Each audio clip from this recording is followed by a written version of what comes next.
जय हिंद दोस्तों। देखिए, बहुत बहुत स्वागत है आप सभी का आज के इस वीडियो में। तो गाइस, जैसा कि आप सभी को पता ही है कि इस समय पे आरआरबी ग्रुप डी जो है उसका फिजिकल भी चल रहा है, प्लस डीवी के लिए सेकंड कट ऑफ भी आ चुकी है। तो गाइस, बहुत ज़्यादा अफसोस हो रहा है, इसलिए मैं काफ़ी दिनों से वीडियो भी नहीं ला पा रहा था चैनल पे। गाइस, मेरा आधे नंबर से ना उसमें सिलेक्शन होने से रह गया। ठीक है, मतलब पहले जीडी में रह गया था, अब आरआरबी ग्रुप डी में रह गया। तो यहाँ पे मतलब पता नहीं क्या ही समस्या हो रही है, आधे नंबर से रह गया इसमें भी होना।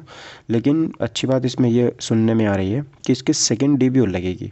सेकंड डीवी का मतलब है कि जब इसकी सेकंड कट ऑफ आएगी तो वहाँ पे शायद मेरा सिलेक्शन हो जाए, एक नंबर कम हो जाएगी वहाँ पे वो। ठीक है, तो गाइज़ अभी हम यहाँ पे फिर से अपने जो ऑपरेटर की तैयारी वो शुरू कर रहे हैं। ठीक है, क्योंकि अब इसी में उम्मीद है, तो अब फिलहाल से हम इसकी तैयारी दोबारा से शुरू कर रहे हैं। ठीक है, और जीडी का एग्ज़ाम भी जिसने दिया है, कितने कितने क्वेश्चन उनके सही हैं मुझे आप कमेंट करके ज़रूर बताएं। ठीक है, इससे पता लग जाएगा। वैसे दिया मैंने भी है, देखते हैं क्या होगा। ठीक है दोस्तों, चलिए। तो गाइज़, आप सभी को पता है, देखो, जो हमारा ऑपरेटर वाला एग्ज़ाम है वो हमने 2022 में फ़िल किया था। ठीक है, और 2022 में फ़िल किया था, तो ये भी बात पक्की है कि मार्च अप्रैल जुलाई तक इसका एग्ज़ाम हो जाएगा। ठीक है, तो इसमें जो करंट अफेयर है ना, वो काफ़ी ज़्यादा इंपॉर्टेंट आपके एग्ज़ाम में होने वाला है। तो करंट अफेयर के लिए मैंने क्या किया है कि यहाँ पर जो हमारी बुक आती है, ठीक है, वो बुक, उस बुक के हम 2022 का कंप्लीट है वो, तो उसका मैं हम इतनी बार रिवीजन कर लेंगे ना, 28 दिन में वो पूरी बुक ख़त्म हो जाएगी, अगर उस बुक के मैं डेली 10 पेज डिस्कस करूँगा आपसे तो। ठीक है, तो वो बहुत बेहतरीन बुक है, आप सभी के पास होगी, तो उसको हम ख़त्म कर लेंगे, करंट अफेयर को। मैं ज़्यादा टाइम नहीं लूँगा आपका, 10 से 15 से 20 मिनट में ये मतलब एक वीडियो मैं रोज़ दिया करूँगा। तो आज डे 1 है। ठीक है, और डे 1 में जो जो भी यहाँ पे क्वेश्चन इंपॉर्टेंट बन सकते हैं वो सारे के सारे मैं लेके आया हूँ, ज़्यादा डिस्कस करेंगे नहीं। ठीक है, तो चलिए शुरू करते हैं अपनी वीडियो को।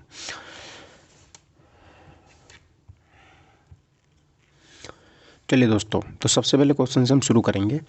तो आप सभी को पता है, देखो, ये यूपी पुलिस रेडियो ऑपरेटर के लिए है, मतलब है तो सभी एग्ज़ाम के लिए, लेकिन जो हम जो स्पेशली पढ़ रहे हैं वो अपना जो हमारा UP police upcoming vacancy plus radio operator का हमने एग्ज़ाम भर रखा है उसके लिए है। ठीक है, तो सबसे पहले मैं आपको यहाँ पे दिखा देता हूँ संवैधानिक जो पदाधिकारी हमारे। जैसे सबसे पहले हम बात करते हैं भारत के जो सर्वोच्च सेनापति हैं, मतलब जो राष्ट्रपति हैं, वो हैं इस टाइम द्रौपदी मुर्मू। सर कौन से नंबर की हैं? 15वें नंबर की हैं। इंपॉर्टेंट है, बहुत ज़्यादा याद रखिएगा। ठीक है, उसके बाद अगर देखिए हम बात करते हैं सर, उसके बाद अगर हम बात करते हैं, ठीक है, तो अगर देखो उसके बाद अगर आप बात करोगे दूसरे नंबर पर जो मेरे यहाँ पे आ जाते हैं, ठीक है, देखो ये वाले हैं। दूसरे नंबर पर हमारे राष्ट्रपति उपराष्ट्रपति हो जाते हैं। उपराष्ट्रपति इस समय 14वें नंबर के हैं, मतलब 14th नंबर के हैं, और ये हैं जगदीप धनखड़। ठीक है, प्रधानमंत्री की बात करते हैं तो प्रधानमंत्री 15वें नंबर के हैं, और ये है नरेंद्र मोदी, याद रखिएगा। भारत के मुख्य न्यायाधीश 50 में हैं, और ये है श्री DY चंद्रचूड़। ठीक है, 50 में है, और ये UU ललित के स्थान पर बने हैं। भारत के मुख्य न्यायाधीश के बारे में बात करते हैं तो ये 50 में हो ही गए हैं। महान्यायवादी 16वें हैं, और ये श्री R वेंकटरमण है, याद रखिएगा। ठीक है, मुख्य चुनाव आयुक्त 25 में है, और ये श्री राजीव कुमार है, ये भी आपको याद रखना है। नियंत्रण एवं महालेखा परीक्षक CAG जो है गिरीश चंद्र मुर्मू है, और ये 14वें नंबर के हैं। ठीक है, तो एक बार आप इनको रिवाइज करेंगे। चलिए, राष्ट्रपति कौन से नंबर के, उपराष्ट्रपति कौन से नंबर के, प्रधानमंत्री कौन से नंबर के, मुख्य न्यायाधीश कौन से नंबर के, महान्यायवादी कौन से नंबर के, मुख्य चुनाव आयुक्त कौन से नंबर के। ठीक है, चलिए यहाँ पे हम देखिए संसदीय पदाधिकारी देख लेते हैं। यहाँ पे देखो, सबसे पहले अगर हम बात करोगे यहाँ पे संसदीय पदाधिकारियों के बारे में, ठीक है, देखो, सब अगर हम बात करते हैं सभापति के बारे में, ठीक है, जो सभापति हमारे यहाँ पे होने वाले हैं, तो सभापति आप सभी को पता है जो राज्यसभा होती है उसके सभापति यहाँ पे हो जाते हैं। ठीक है,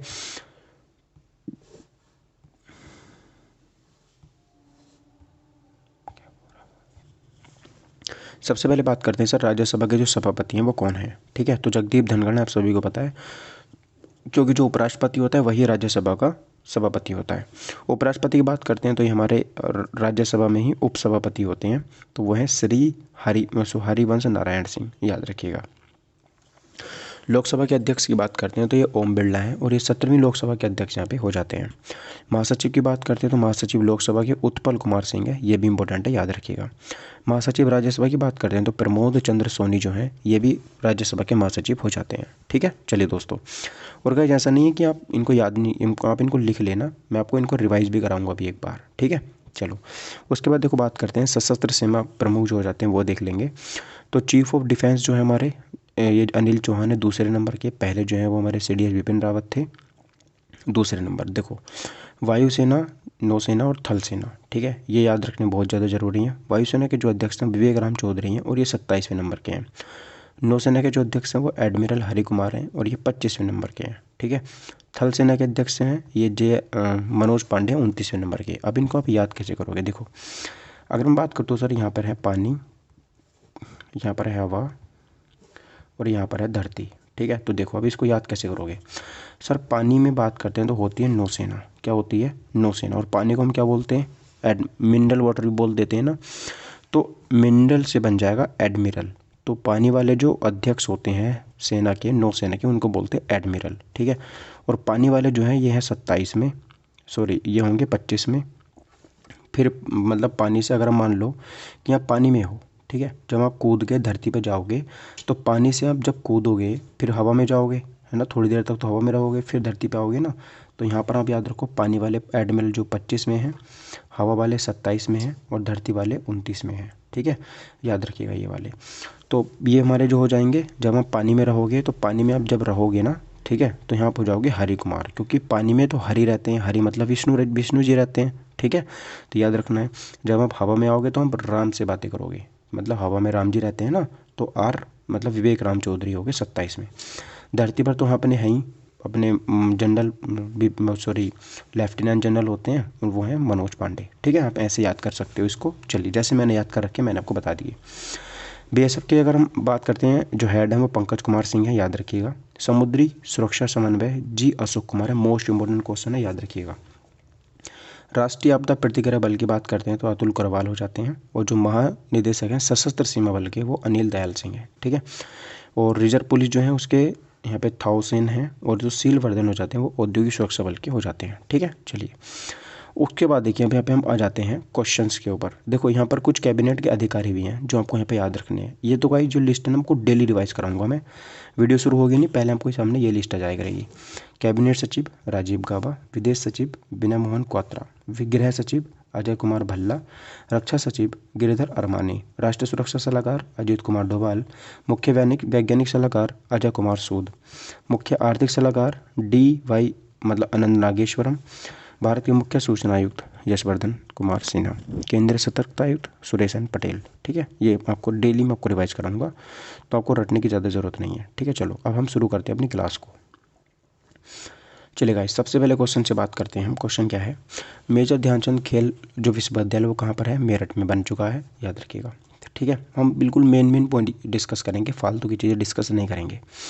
तो मेजर ध्यानचंद खेल विश्वविद्यालय कहाँ पर बना है? मेरठ में बना है। और खेल दिवस कब मनाया जाता है? 29 अगस्त को खेल दिवस मनाया जाता है। ठीक है, चलिए आगे बढ़ते हैं। पहला पेपरलेस जो उच्च न्यायालय है वो कौन सा है? तो केरल जो है वो पहला पेपरलेस हाईकोर्ट बन चुका है, याद रखिएगा। ठीक है, और वर्तमान में जो हमारे हाई कोर्ट है वो कितने हैं? 25 हमारे हाई कोर्ट यहाँ पे हो जाते हैं। ठीक है, यहाँ पर गाइज फाइलों का सिस्टम सब खत्म हो गया, ये टोटल यहाँ पर इंटरनेट पे काम होता है। ठीक है, विश्व की पहली सबसे लंबी मेट्रो लाइन जो बिछाई गई वो संघाई मतलब चाइना में बिछाई गई है।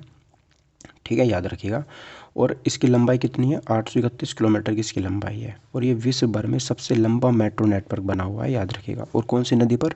यांगची नदी पर ये प्रोग्राम चला है। ठीक है, भारत का पहला LPG युक्त और धुआं मुक्त राज्य बात करेंगे, मतलब जहाँ पर टोटल रूप से LPG आ चुकी है, धुआं वहाँ से ख़त्म हो चुका है, तो वो हिमाचल प्रदेश राज्य बन चुका है। कौन सा है? हिमाचल प्रदेश राज्य है। ठीक है, देखो पहला रेबीज मुक्त राज्य कौन सा है? गोवा। हर घर जल प्रमाणित वाला राज्य कौन सा है? गोवा है। ठीक है, अगर यहाँ पर राज्य पूछा तो गोवा, जिला पूछता तो चंबा, हिमाचल प्रदेश का चंबा। ठीक है, हार्टफुलनेस इंटरनेशनल योग अकादमी ये सर्बानंद सोनोवाल ने तेलंगाना में शुरू करी है। ठीक है, याद रखिएगा। त्रिकोणमाली तेल टैंक फॉर्म जो ये श्रीलंका में है, ये भी आपको यहाँ पे याद रखना है। ठीक है, चलिएगा आगे बढ़ते हैं। Cyber security startup simplify. देखो सिंप्लीफाई जो ये इजराइल ने बनाया था, लेकिन इसको अभी फ़िलहाल अमेरिका ने यहाँ पर अपना मतलब जो गूगल है ना उसने अपना स्वामित्व इस पर कर लिया है। कोप्पल टॉय क्लस्टर, देखो टॉय की बात करें मतलब खिलौने की बात करें तो कर्नाटक में होगा। ये कोप्पल है, कोप्पल वाला कोप से कोप्पल कैसे कर्नाटक, ठीक है। और ये भारत का पहला होगा अपने आप में बना हुआ, ठीक है। 400 एकड़ की ज़मीन पर फैला हुआ है। ये कहाँ पर है? कोप्पल टॉय क्लस्टर कर्नाटक में है।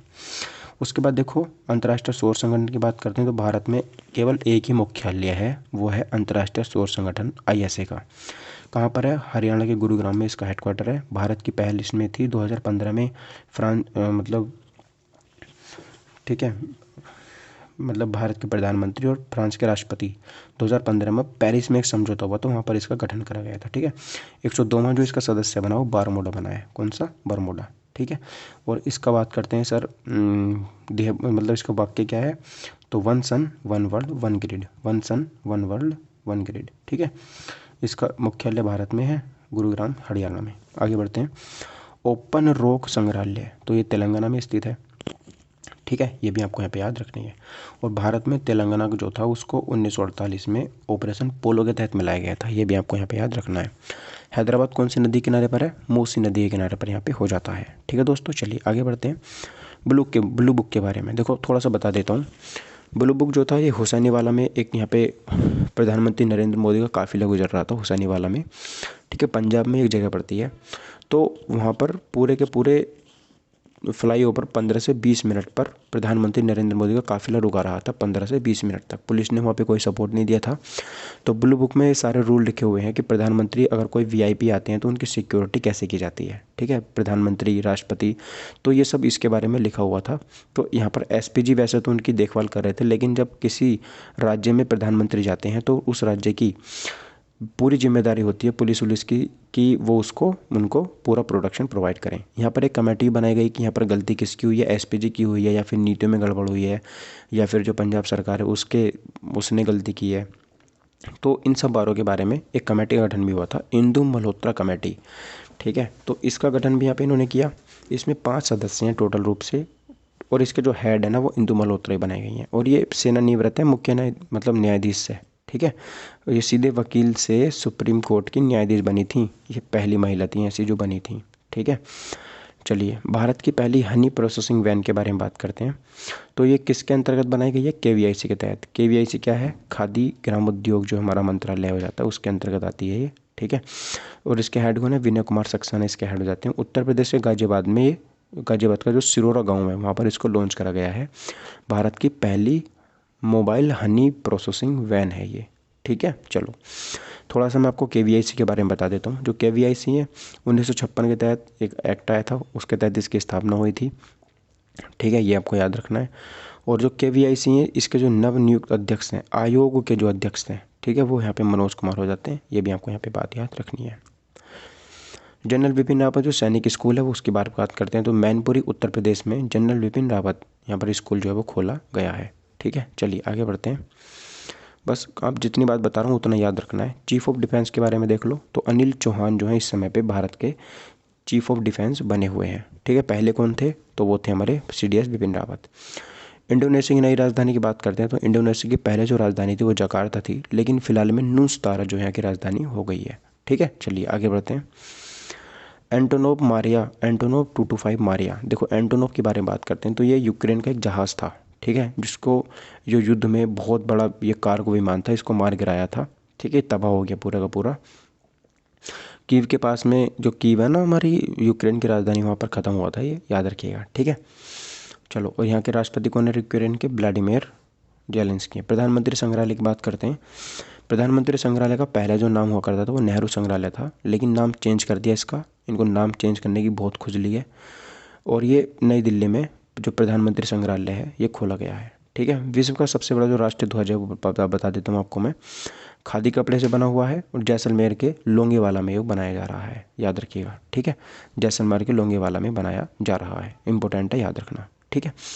लोंगेवाला कहाँ पर है? तो लोंगेवाला भारत और पाकिस्तान में जो 1971 में लड़ाई हुई थी वहाँ पर एक केंद्र स्थल था, ठीक है। और ये देखो 225 फीट तो लंबा और 150 फीट चौड़ा है, ठीक है। ये बात आपको यहाँ पे याद रखनी है।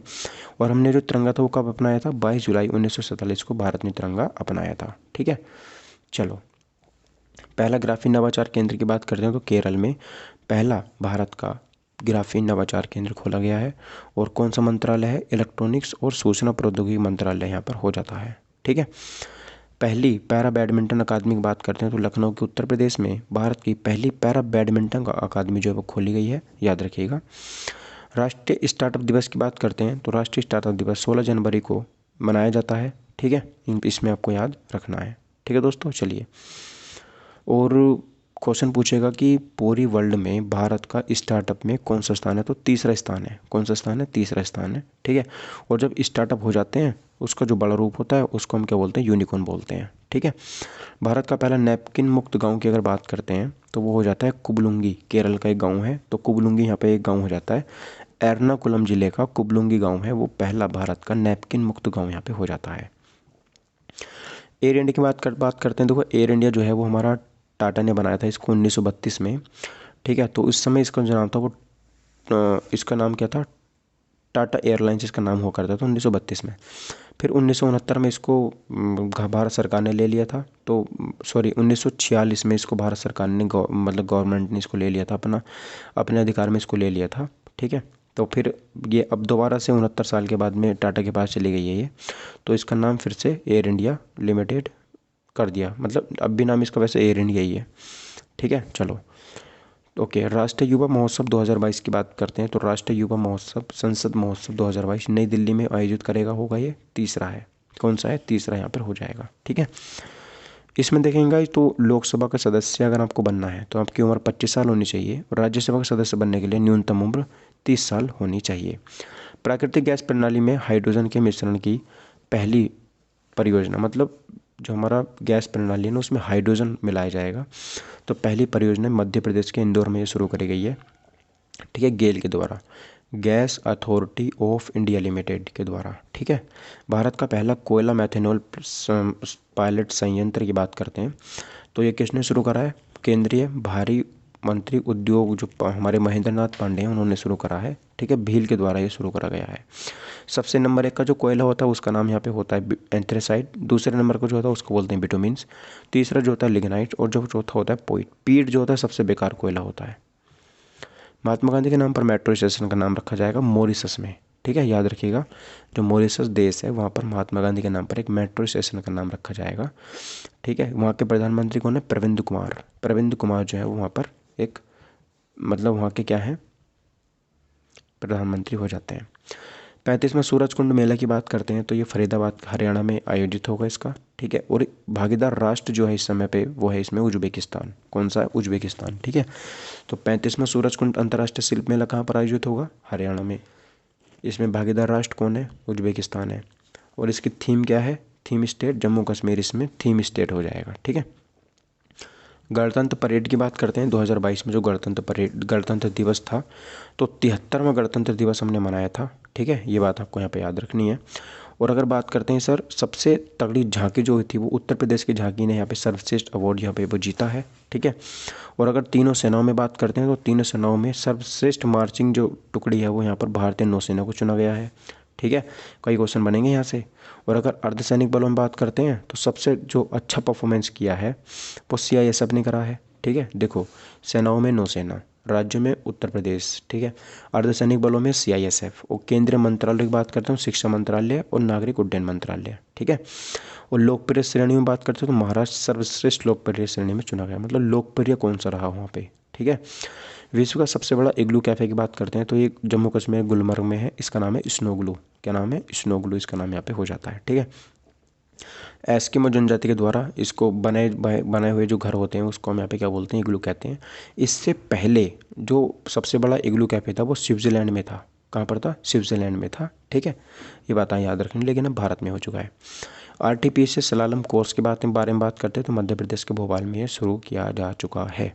ठीक है, चलिए, मध्य प्रदेश के भोपाल में आगे बढ़ते हैं सर। अगला क्वेश्चन देखेंगे, national centre of excellence in carbon capture and utilisation. ठीक है, तो इसकी अगर हम बात करते हैं, ज़्यादा इंपॉर्टेंट है नहीं, छोड़ देंगे इसको आप।